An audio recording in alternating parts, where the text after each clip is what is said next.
Però ci sono anche altre lettere aperte di un nostro carissimo amico, favolistiche, perché l'onorevole Amato mi è stato sempre qui, perché quando fece la grande finanziaria disse con questa andiamo a posto, lui, noi no. Sentiamo, è la lettera aperta, che sembra una favola, ma è verissima. Sembra.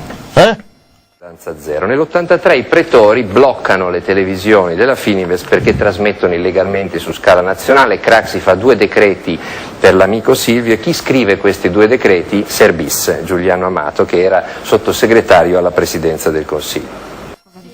Io sono convinto che è sbagliatissimo mandare adesso la telepromozione, interrompi la lettera, mandiamo alla fine della lettera, non è meglio? No. Tanto, guarda Gianfranco, c'è una cosa che non sa nemmeno Travaglio. Lui ha parlato di quando Craxi salvò le televisioni di Berlusconi con 2 decreti. Sentite questa perché è interessante. Tanto è vero che noi abbiamo fatto la spia e mi hanno detto ma non è possibile, c'è sfuggito. Vai avanti. Il primo decreto salvò le televisioni. Il secondo decreto, dopo che fu votato alla Camera, doveva essere votato in Senato. Esatto. Arrivò il venerdì sera e quindi non ci fu tempo per poter farlo passare. Esatto. Che cosa successe? Che il lunedì, se il decreto non fosse passato entro la mezzanotte, le TV di Berlusconi avrebbero chiuso i battenti. Che cosa è successo? Sarebbe bastato che i comunisti, l'opposizione, votasse contro per non far passare il decreto, oppure che si dilungasse nel parlare per far arrivare la mezzanotte.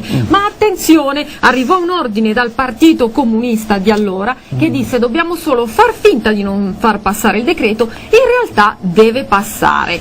Pare che l'ordine arrivò dal responsabile della comunicazione del Partito Comunista Italiano. Facciamo il quiz. Chi era? Chi era?